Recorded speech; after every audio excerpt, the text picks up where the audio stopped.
Nagtapos na nitong Biyernes, November 29, ang ginawa extension ng franchise consolidation.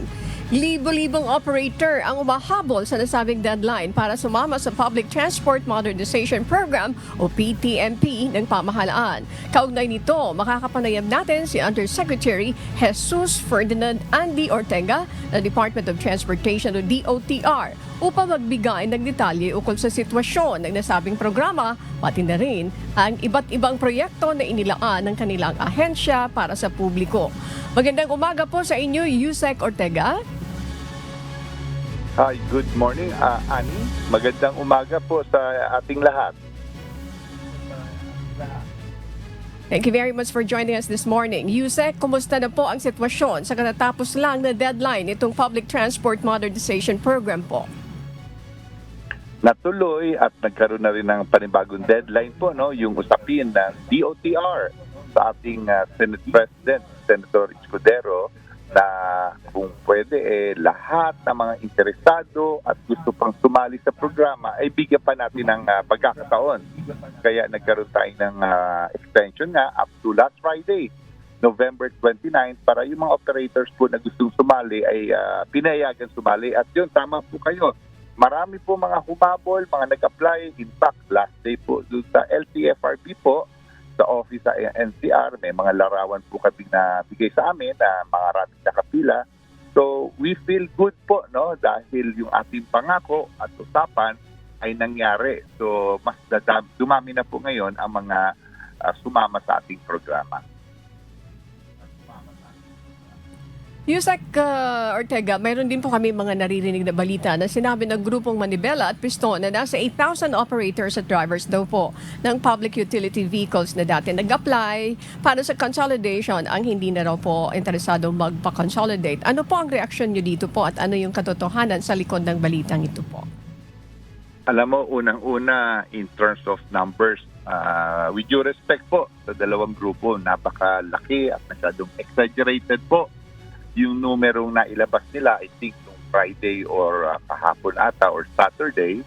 Sa totoo lang, nagkaroon ng mga some na nag-withdraw po, especially after April 30, dahil parang may mga reason sila. So yun naman po ay pinoproseso. Ngunit after that, naging normal, maraming mga nag-apply. And for the numbers, we have to verify it. Pero info po from our LTFRB regional directors, masyadong malaki po yung ganung numero at wala pa nang pong katotohanan yan. Okay. Yusek Ortega, ano po ang mangyayari doon sa mga sasakyan? Halimbawa, hindi sila makapag-consolidate. Sila po ba ay makakabiyahe pa rin? Ano po ang magiging kinabukasan ng mga ito?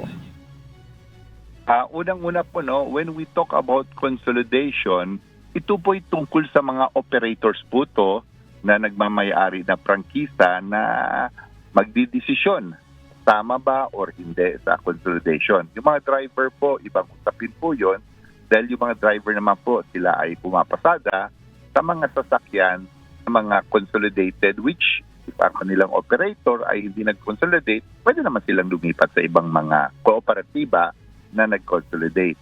So yung pong mga operators na talagang hindi nag-consolidate, which is really a professional or personal decision po nila yun. Kasi sila naman ang magdidesisyon sa future ng kanilang prangkisa, clearly hindi na sila maka-register sa LTFRB, hindi na nila ma-register sa LTO, yung kanilang sasakyan as public utility vehicle, as private, pwede pa rin po.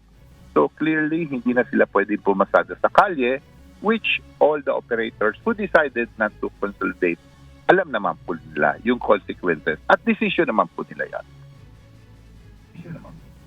So that's very clear. Hindi na po. Okay. So unang-una, we are very glad po at talaga pong nagtulungan ang different government agencies, the executive, legislative, tungkol dito sa programa ng Public Transport Modernization Program. This is a program na hindi natin maisip na mangyari because we are changing the system po.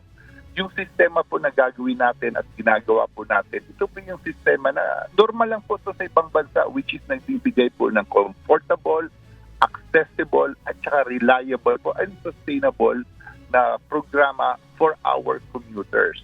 Kailangan po dito ay tuloy-tuloy ang biyahe. Hindi po pwedeng walang biyahe sa ating gabi.